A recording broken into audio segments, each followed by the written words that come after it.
Hello everyone. Discuss करते हैं बेटा प्रैक्टिस जो असाइनमेंट हमने दिया था, जो फर्स्ट वाला जो असाइनमेंट था उसका सॉल्यूशन डिस्कस करते हैं, ठीक है।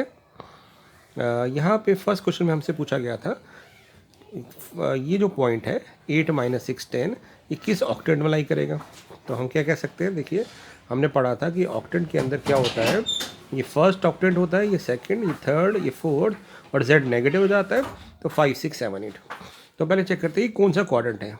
एक्स पॉजिटिव है, एक्स पॉजिटिव है और वाई नेगेटिव है, यानी ये फोर्थ क्वाड्रेंट होना चाहिए। और अगर जेड पॉजिटिव है तो फोर्थ ऑक्टेंट ही रहेगा, अगर जेड नेगेटिव होता तो 8 ऑक्टेंट हो जाता। तो इसका आंसर आना चाहिए था फोर्थ ऑक्टेंट, ठीक है। This is the answer of this octant, fourth octant ये हमारा आंसर होगा। अगला क्वेश्चन पूछा गया था कि find the distance of point P from x axis. तो एक्स एक्सिस के लिए मैंने डायरेक्ट अप्रोच आपको बताई थी और स्टेप बाय स्टेप भी बताई थी। तो एक्स एक्सिस के लिए याद रखिएगा, अगर कोई पॉइंट हमारे पास ए बी सी है तो हम एक्स एक्सिस से डिस्टेंस कैसे निकालते हैं, √b² + c², यानी एक्स कोऑर्डिनेट को हम नेगलेक्ट कर देंगे। तो उसी लॉजिक से ये जो डिस्टेंस हो जाएगी फ्रॉम एक्स एक्सिस, ये हो जाएगी आपके पास 36 + 100, ठीक है। 36 + 100 तो कितना हो जाएगा ये, √136 यूनिट्स। आप इसको और फर्दर सॉल्व भी कर सकते हैं। तो अगर 136 के फैक्टर बनाएंगे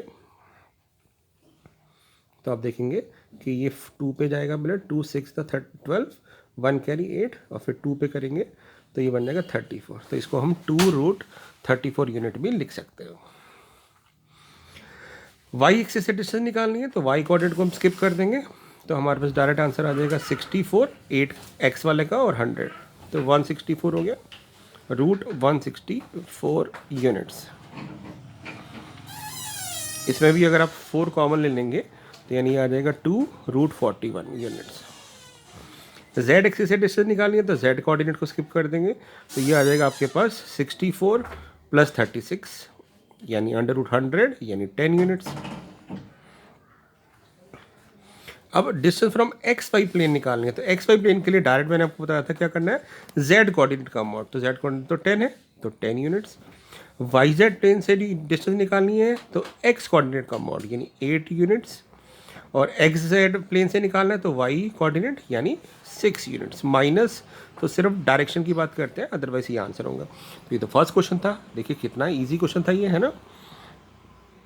अब चलते हैं सेकेंड क्वेश्चन की तरफ। सेकेंड क्वेश्चन बिल्कुल सेम था, यहाँ पे भी हमें ऑक्टेंट और इमेज बतानी है हमें। तो एक बार देखते हैं कैसे करेंगे।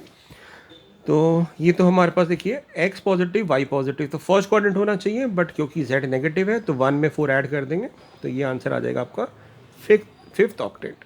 तो इसका आंसर आएगा फिफ्थ ऑक्टेंट। अब बात करते हैं इसकी इमेज ऑन एक्स एक्सिस। तो ये मैंने आपको समझाया था कि अगर कोई पॉइंट हमारे पास यहाँ पे इस तरह से है तो पहले अगर मैं उसका फुट निकालूंगा तो यहाँ पे एक्स तो सेम रहेगा, वाई और जेड ज़ीरो हो जाएंगे यहाँ पे, है ना। और जब नीचे जाएंगे तो एक्स सेम रहेगा और वाई और जेड के कोऑर्डिनेट नेगेटिव हो जाएंगे। तो यानी हम इसमें इमेज कैसे निकाल सकते हैं एक्स एक्सिस पे, तो एक्स कोऑर्डिनेट आप सेम रखो और वाई के जो कोऑर्डिनेट है उनके आगे -i लगा दो।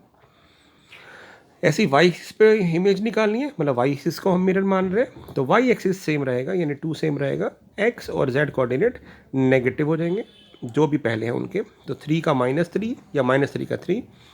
अब जेड एक्सिस पे इमेज निकालनी है तो जेड कोऑर्डिनेट सेम रहेगा, एक्स और वाई रिवर्स हो जाएंगे, तो -2 -1 और ये जेड कोऑर्डिनेट सेम रहेगा इसलिए -3। एक्स वाई प्लेन पे क्या होता है, अगर एक्स वाई प्लेन हमारे पास है और हमें उस पर इमेज निकालनी है तो जब हम पॉइंट निकालते हैं बेटा तो एक्स वाई सेम रहता है और जेड ज़ीरो जाता है। तो जब दूसरी जगह जाएंगे इमेज देखेंगे तो यहाँ पे क्या होगा, एक्स और वाई सेम रहेंगे, जेड कोऑर्डिनेट अपनी चेंज कर लेगा पोजीशन। तो एक्स वाई प्लेन पे जब मिरर इमेज निकालेंगे तो एक्स कोऑर्डिनेट रिमेन सेम, ये हमने ट्यूटोरियल में सीखा था, जेड का साइन चेंज हो जाएगा। वाई जेड प्लेन पे जाएंगे तो एक्स कोऑर्डिनेट का साइन चेंज हो जाएगा, वाई और जेड सेम रहेंगे, तो ये इमेज कोऑर्डिनेट है। एक्स जेड प्लेन पे जाएंगे तो आपके पास एक्स सेम रहेगा, वाई अपना साइन चेंज कर लेगा और जेड अपना साइन सेम रखेगा। इस तरह से हमने ये क्वेश्चन किए थे, ठीक है बेटा। अगला वाला पार्ट कि हमें डायरेक्शन कोसाइन निकालने हैं। अगर एक लाइन ये एंगल बना रही है तो डायरेक्शन कोसाइन कैसे होते थे, cos of the angle which line makes with coordinate axis, तो डायरेक्शन कोसाइन हो जाएंगे कॉस 45 यानी 1/√2, फिर कॉस 45 1/√2 और कॉस 90 0। तो ये हमारे पास डायरेक्शन कोसाइन आ गया। ठीक है, अब देखते हैं ये लास्ट क्वेश्चन जो है इनका कि इफ़ द डायरेक्शन रेशियोज हमें दे रखे हों तो डायरेक्शन कोसाइन कैसे निकालेंगे। तो डायरेक्शन रेशियोज से हम डायरेक्शन कोसाइन कैसे निकालते हैं, अगर आपको याद हो, हम क्या करते हैं, ये जो वेक्टर होता है, तो अगर इसको वेक्टर फॉर्म में लिख दूँ -2i - j - 2k, तो इसके मैग्नीट्यूड से डिवाइड करके डायरेक्शन कोसाइन निकाल सकते हैं। तो हमारे पास डी सी क्या आ जाएंगे, डी सी आ जाएंगे आपके पास -2 -1 -2 अपॉन इस वेक्टर का मैग्नीट्यूड, मतलब मैग्नीट्यूड कह लीजिए, या फिर डी आर के स्क्वायर कर देंगे अंडर रूट के अंदर और ऐड कर देंगे। तो -2 का स्क्वायर 4, फिर 1, फिर 4, तो ये आ गया 3। तो डी सी आ गया हमारे पास -2/3 -1/3 और -2/3। और ये वाला जो क्वेश्चन बिल्कुल सेम था। If a line is equally incline, मतलब इक्वल एंगल बनाती जा रही है कोऑर्डिनेट एक्सिस के साथ, इसका मतलब अल्फा बीटा गामा इक्वल है, तो हमारे पास कॉस अल्फा कॉस बीटा और कॉस गामा इक्वल होंगे। ठीक है, तो इसका मतलब हो गया cos square alpha plus cos square alpha plus cos square alpha equal to 1 हो जाएगा। प्रॉपर्टी से ही हमने क्वेश्चन किया था ट्यूटोरियल में, अपनी क्लास में किया था।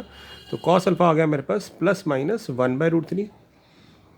ठीक है, यानी मेरे पास डी सी आ गया +-1/√3 +-1/√3 और +-1/√3। बट वो अगर फिफ्थ ऑक्टेट में हो, तो फिफ्थ ऑक्टेट में क्या होता है हमारा, फिफ्थ ऑक्टेट में x positive y positive z negative होता है। फिर हम कह सकते हैं कि डी सी जो होंगे वो हो जाएंगे 1/√3 और -1/√3। तो इस तरह से हम डिनोट कर सकते हैं, है ना।